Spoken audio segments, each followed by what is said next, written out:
Amém.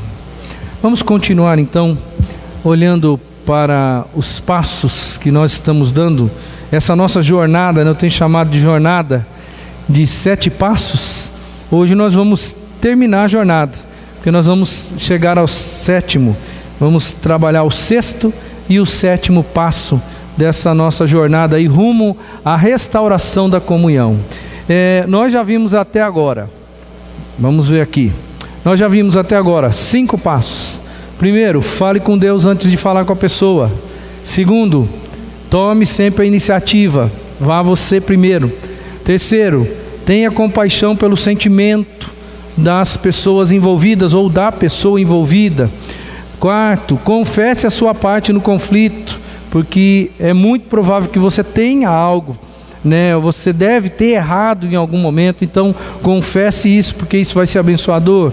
Quinto, invista contra o problema, não contra a pessoa, né? A temática precisa estar focada no problema, na situação e não no indivíduo, tá? E hoje nós vamos olhar para o 6º e para o 7º passo e vamos encerrar então essa jornada rumo à pacificação, rumo à restauração dos relacionamentos quebrados. O 6º passo é: coopere tanto quanto possível.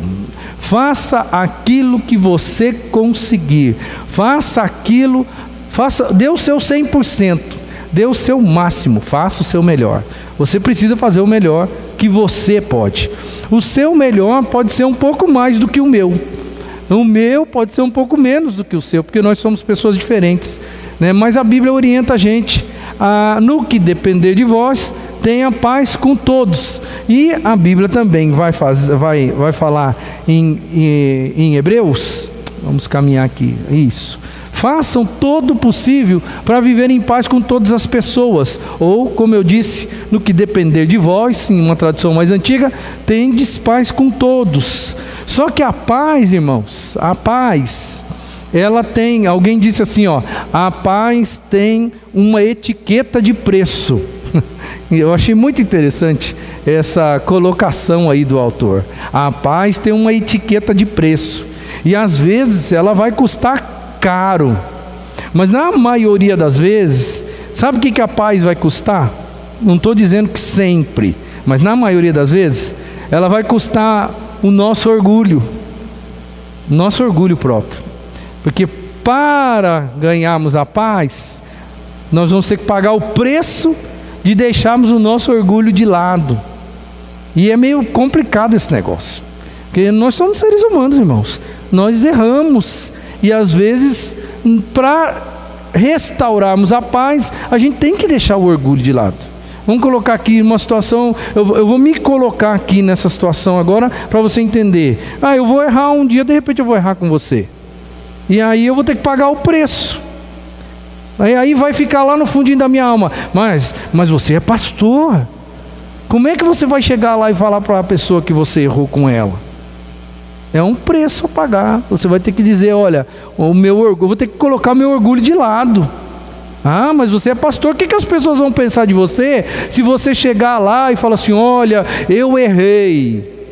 As pessoas vão olhar e falar assim, nossa, eu tenho um pastor que vive errando por aí. Porque é isso que pode acontecer quando você, como líder espiritual, chega na frente das pessoas e fala assim, eu errei. Um ou outro pode ter misericórdia de você, pode falar assim, nossa, eu vou orar pelo meu pastor. Mas um ou outro pode dizer assim, olha, eu tenho um pastor que vive errando. Ele pode aumentar um pouco, não pode? É o preço. Eu vou ter que pagar o preço, deixar meu orgulho de lado, e vou ter que fazer a coisa certa. É o preço a pagar. E você vai ter o seu preço também, vai ter que deixar seu orgulho de lado. Vai custar às vezes o nosso egoísmo, né? Vou ter que deixar o meu ego de lado, a minha vontade de atropelar, a minha vontade de fazer o contrário, a minha vontade de manter as coisas do jeito que estão.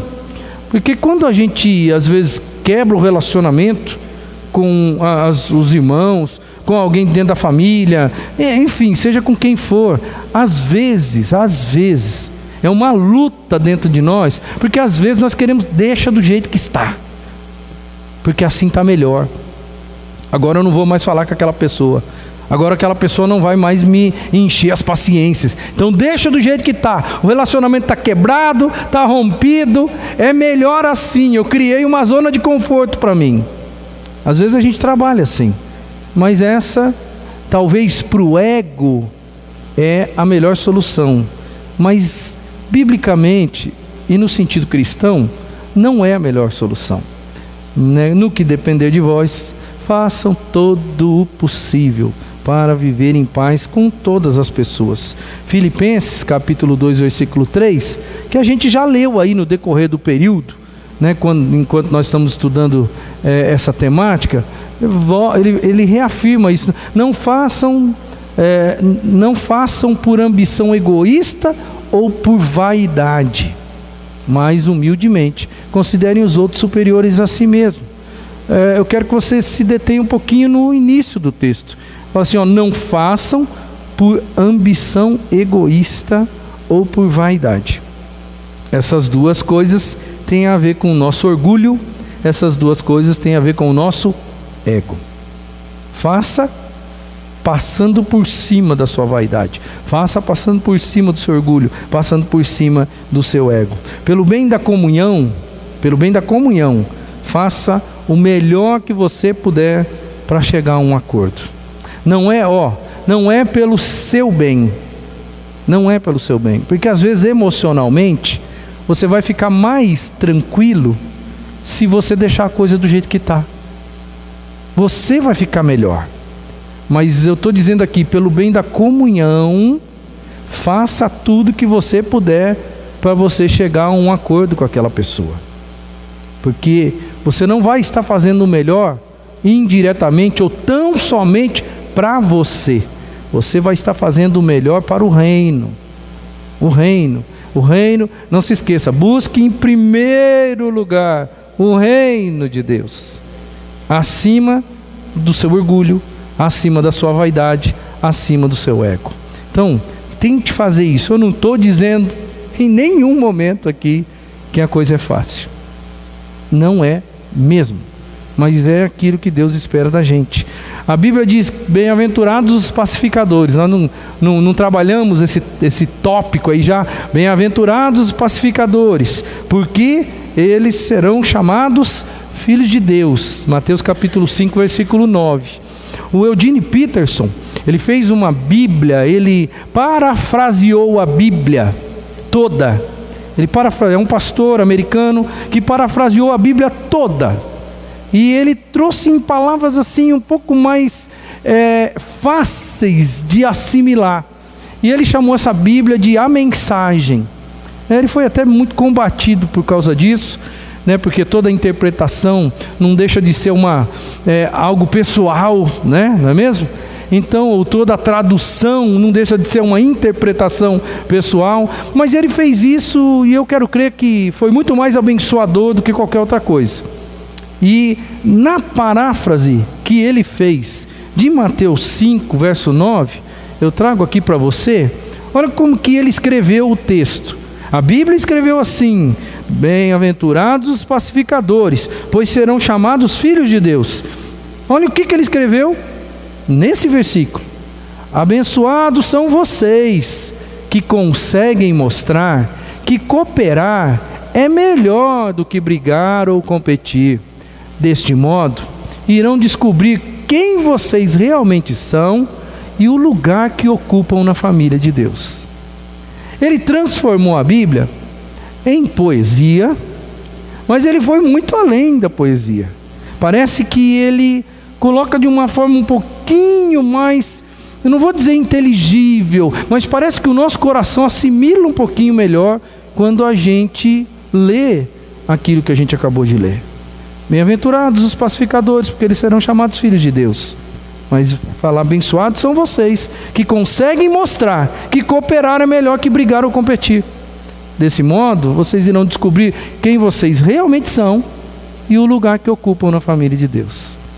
Então eu acho que ele foi em cima quando ele mostra para a gente: olha, vocês vão ser abençoados se vocês conseguirem mesmo mostrar que cooperar é melhor do que brigar e competir. Isso é um pacificador. É alguém que promove a paz. É alguém que trabalha em prol da paz. Então, coopere tanto quanto possível.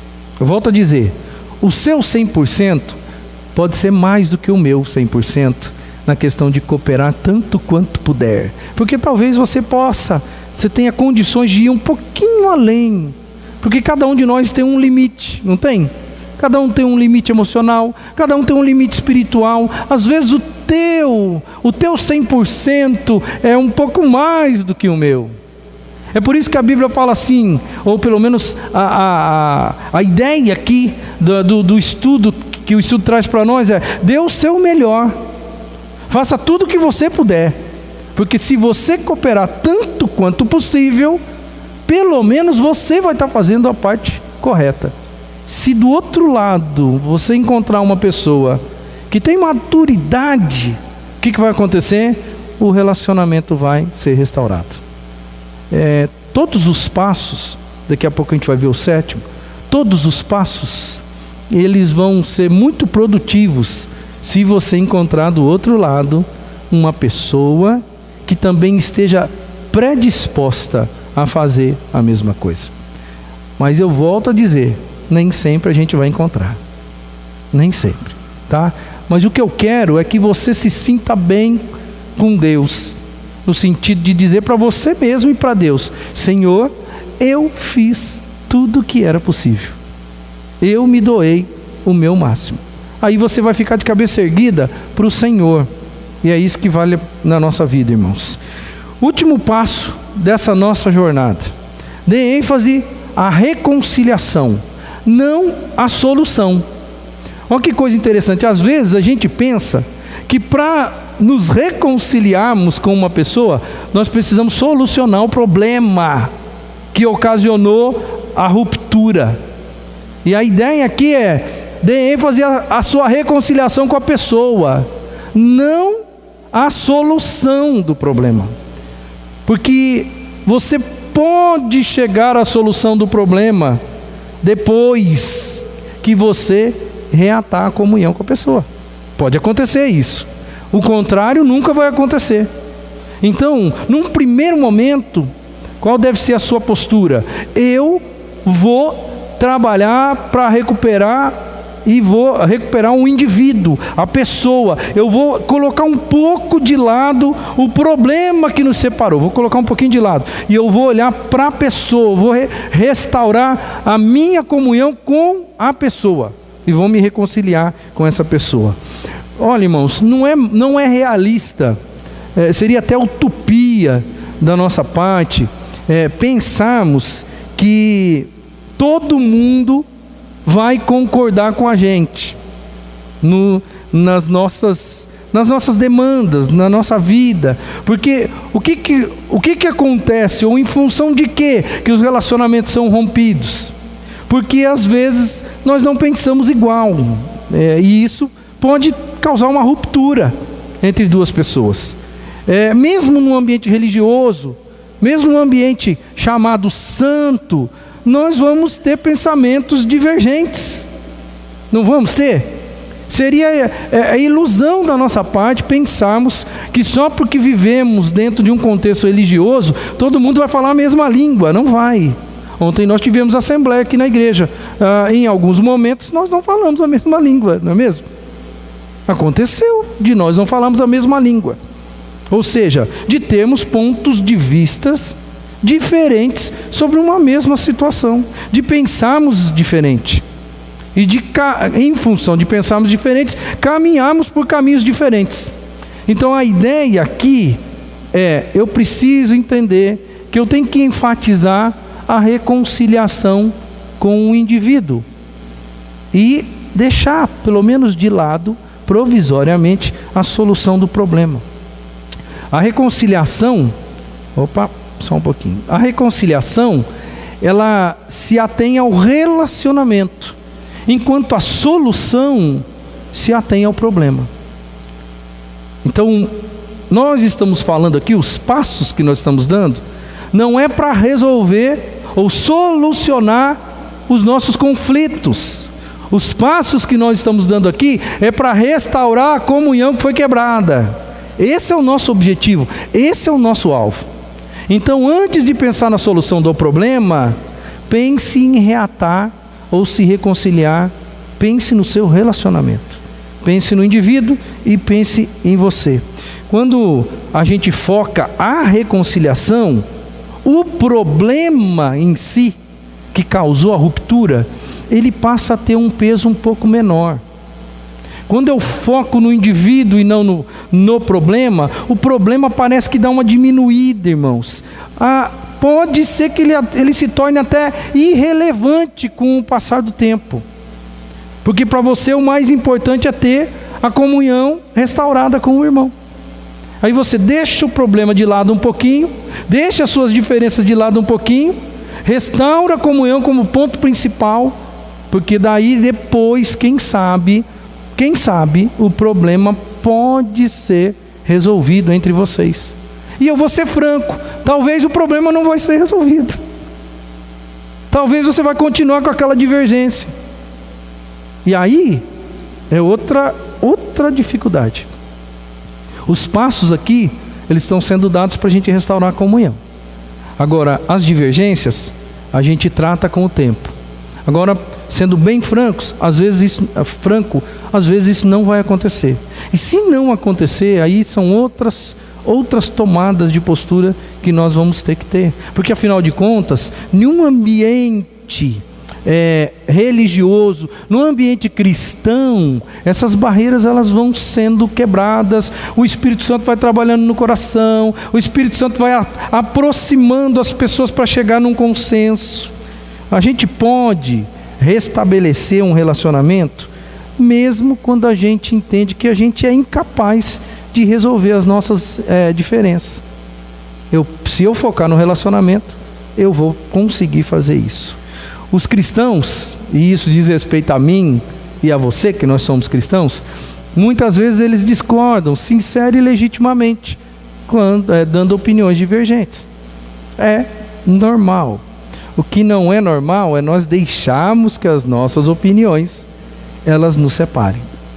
A igreja, ela é um lugar aberto, ela é uma instituição de portas abertas, que recebe todas as pessoas, todas as cores partidárias, não é mesmo?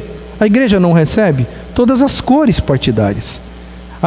Eu estou falando isso num ambiente político, para você entender bem. A igreja recebe. Eu vou conviver com alguém de uma ideologia diferente da minha, ele pensa do jeito dele, eu penso do meu jeito, eu posso caminhar com esta pessoa, eu posso caminhar em nome de Jesus com essa pessoa, tendo opiniões políticas divergentes. Eu posso fazer isso, se eu quiser. Agora, se eu não quiser, eu vou transformar a opinião vai vir em primeiro lugar daí, não o relacionamento. A opinião é um fator de discórdia entre nós e vai fazer com que um dia nós venhamos a romper o relacionamento de fato. Isso vai acontecer. Então, você precisa entender o que você quer colocar na frente: a opinião ou o relacionamento? O que você quer colocar na frente? A proposta dos 7 passos é colocar o relacionamento. Deixa a opinião um pouco de lado. Não dizem por aí que política, futebol e religião não se discute? É mais ou menos por aí. Então eu e você, nós temos que caminharmos mais ou menos dentro dessa linha. Olha, para mim, você é mais importante do que aquilo que você pensa da sua opinião com relação a isso ou aquilo que talvez nos separe. Eu sou santista e eu tenho amigos do peito que são corintianos. Isso não nos separa? Indiretamente? Poderia nos separar, né? E eu conheço muita gente, conheço pai brigado com o filho por causa de time de futebol. Que negócio maluco é esse? Porque eles colocaram a opinião acima do relacionamento.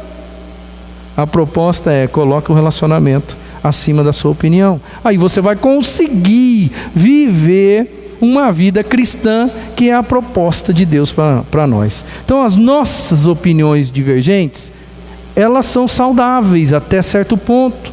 Por quê? Porque se você pensa exatamente igual a mim, nós não vamos crescer nada. Mas se você pensa um pouco diferente, eu posso crescer com o seu pensamento e você pode crescer com o meu. Deus não pediu na igreja uma unidade. Deus pediu uma unidade na diversidade. Não é unidade tão somente. Ele não uniformizou a igreja, no sentido de todo mundo aqui pensa exatamente igual. Não, ele pediu muito mais do que unidade. Ele não pediu uniformidade, pediu unidade. Ou seja, pensamentos diferentes convivendo da mesma forma. Então, a gente pode restabelecer sim. E às vezes a gente vai discordar, a gente de uma maneira legítima, porque é um direito nosso, tá? A gente pode discordar, irmãos, mas a gente não tem o direito de ser desagradável na maneira com que nós discordamos das pessoas. Isso a gente já falou muitas vezes aqui, né, em outras situações, até em outras vertentes do estudo, né, porque você pode falar o que você pensa, mas cuidado com o jeito que você vai falar. Lembra que a gente já tratou desse assunto aqui? A gente pode caminhar de braços dados, irmãos, sem concordarmos em tudo, tá? Isso não significa que você pode desistir aí de encontrar uma solução para os problemas que nós temos. Não quer dizer isso. Eu só estou falando para a gente colocar o relacionamento acima da solução dos problemas. Não quer dizer que eu vou desistir da solução dos problemas. Não, muito pelo contrário. A gente pode e deve continuar conversando acerca das nossas divergências. Nós precisamos fazer isso, porque isso é algo inteligente. Quando eu faço isso, eu posso crescer. Quando eu converso sobre as minhas divergências. Porque quando a gente não fala aí que quando você... por exemplo, quando você lidera e ninguém tem algo a colocar a mais do que aquilo que você já colocou, então na verdade você não precisa das outras pessoas. Você já tem tudo. Na diversidade do pensamento, né, na multidão dos conselhos, diz a Bíblia, há sabedoria. Então isso quer dizer que eu posso ouvir algo novo de você. E talvez nós podemos chegar à solução de um problema que antes era um problema, mas agora com maturidade, com calma, com transparência, com ouvidos atentos para ouvirmos, nós podemos solucionar o nosso problema. Mas isso só vai acontecer o dia em que nós restaurarmos o relacionamento. Não vai acontecer antes disso. Então coloca o relacionamento acima, mas não desista de resolver os conflitos. Porque senão também nós vamos viver uma ilusão aqui dentro, de que está tudo certo, de que está tudo bem, mas na verdade a gente só jogou a sujeira para debaixo do tapete. Ah, olha, o pastor falou que eu tenho que reatar minha amizade com você, minha irmandade com você, mas aquela divergência que eu tenho com você, eu simplesmente joguei ali debaixo do tapete, fingi que não existe, mas existe, eu sei que existe. Então, trabalhe com muita calma, trabalhe com todo o fruto do Espírito, para que você, de verdade mesmo, faça as pazes, né? Porque reconciliação significa fazer as pazes, não necessariamente esquecer o assunto. Sabe? Isso é reconciliação verdadeira. Mas eu volto a insistir, isso não acontece se você não reatar o relacionamento antes. Como que eu vou resolver a situação se eu não tenho contato com a pessoa, se eu não resolvi num primeiro momento o meu relacionamento com ela? Vamos concluir. Eu estou chamando de conclusão do assunto, do caminho, né? Conclusão do caminho. Por quê? Porque o nosso caminho teve 7 passos. Então vamos concluir esse caminho, vamos concluir esses 7 passos.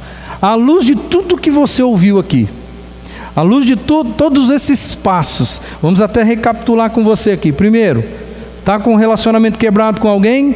Primeira coisa, fale com Deus antes de falar com essa pessoa. Esteja certo que Deus já disse para você, agora é o tempo, agora é a hora. Vá até essa pessoa e converse com ela. Segundo passo, tome você a iniciativa. Não espere que outra pessoa faça isso. Terceiro, tenha compaixão dos sentimentos envolvidos do outro lado. Tenha compaixão disso. Porque é mais fácil você ter compaixão do sentimento da outra pessoa do que da outra pessoa em si. Confesse a sua parte no conflito, porque você certamente deve ter errado também. Nem que for um titico assim, mas você deve ter errado. Então comece confessando seu erro. E invista contra o problema, não contra a pessoa. Coopere tanto quanto for possível. Tanto quanto for possível.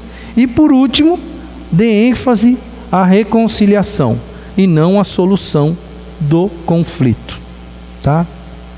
À luz de tudo isso, quem que vem na sua cabeça? Com quem, irmão ou irmã, você precisa entrar em contato e colocar esse aprendizado na ordem do dia? Com quem? Porque talvez nesse tempo todo aí, você ouvindo esses 7 passos, você já foi lembrando, olha, eu tenho uma pendência aqui. Eu estou lembrando agora, o Espírito Santo de Deus está mostrando para mim, olha, fulano de tal, nós já estamos assim há tantos anos, a situação já está assim, assada. Com quem? Com quem que você precisa entrar em contato para colocar em prática esse aprendizado, irmão? Com quem que você precisa restaurar a sua comunhão? Não fica demorando não. Lembra que eu falei que quanto mais a gente pensa que o tempo resolve a situação, e quanto mais o tempo passa, pior a situação ela fica. Pior. A cada dia que passa, vai piorando. Então, qual que é o primeiro passo mesmo? Então, vamos fazer isso agora? Porque talvez veio alguém na sua mente aí. Eu não sei, mas talvez veio alguém na sua mente. Então, se você ainda não fez isso, vamos fazer agora.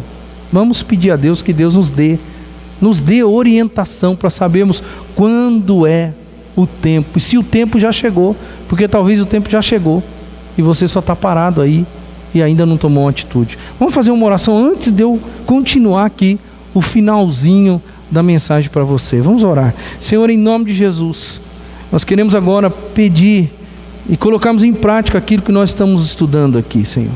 Muitos de nós certamente têm um algoz. Muitos de nós talvez tenham um relacionamento rompido, quebrado há muito tempo, e nós estamos nos enganando a nós mesmos, Senhor, dizendo que não existe nenhum problema nisso, que isso é coisa do passado, que nós não queremos mais mexer nesse negócio, porque todas as vezes que mexemos com isso, nós não tivemos uma solução. Eu peço em nome de Jesus que o Senhor tenha misericórdia da gente e nos dê força para a gente começar esse processo. Certamente tem alguém aqui, ou alguém um dia vai ouvir essa palavra, e eu tenho certeza no coração que vai ser desafiado pelo Senhor. Então, como o Senhor tem nos ensinado que nós devemos falar com o Senhor em primeiro lugar, nós estamos aqui, Senhor. Estamos diante do Senhor pedindo em nome de Jesus que o Senhor nos oriente a quando darmos o segundo passo, que é irmos falar com essa pessoa.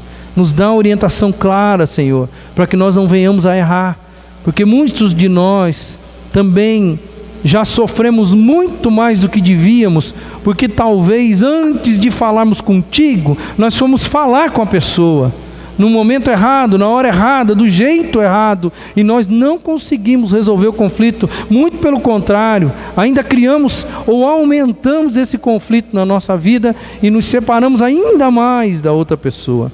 Por isso eu peço em nome de Jesus que o Senhor nos oriente quando e como devemos dar o segundo passo, e o terceiro, e o quarto, e assim por diante, para que nós tenhamos a graça de restabelecermos a nossa comunhão com a outra pessoa. Nos ajuda nesse processo, nós pedimos isso em nome de Jesus, teu amado Filho. Amém. Esses 7 passos, irmãos, eles são simples, mas não são fáceis. São simples, mas não são fáceis. Não é tão simples assim você conseguir trilhar essa pequena jornada de 7 passos. Não é à toa que Pedro, o apóstolo Pedro, ele disse isso para a gente em 1 Pedro 3,11: esforcem-se para viver em paz com os outros. Você viu o verbo? Você viu o verbo? Tem que ter esforço. Por quê?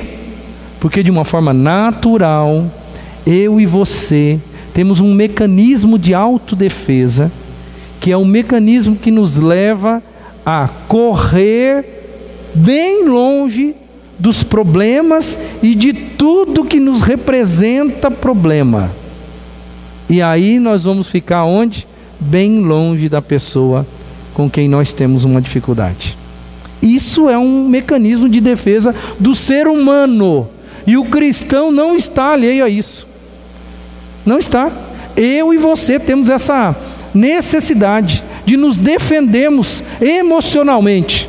E nós vamos fazer isso, irmãos. Eu e você vamos fazer isso de uma forma natural. É antinatural darmos esses 7 passos. Eu digo isso sem sombra de dúvida. É antinatural darmos esses 7 passos. É por isso que o apóstolo Pedro disse: se esforce. Se esforce para você viver em paz com os outros. E é por isso que o texto de Mateus 5,9 vai dizer: bem-aventurados os pacificadores, porque eles serão chamados do quê? Filhos de Deus. Os pacificadores, irmãos, eles são diferentes. Os pacificadores, eles são a prova de que Deus existe e está atuando aqui na terra. Está usando os seus filhos. É por isso que Deus chama os pacificadores de filhos. Filhos dele. Os filhos que fazem exatamente como o Pai. Se você fizer isso, você vai estar pura e simplesmente imitando os passos do seu Deus. Só isso. E você vai ter orgulho de dizer: eu sou filho dele, filho do meu Deus. Que Deus nos abençoe, irmãos, e que nos dê força para nós colocarmos em prática todos esses aprendizados, principalmente esses passos que são passos de fé, ousadia e passos que são dados com muita dificuldade. Vamos orar mais uma vez e dessa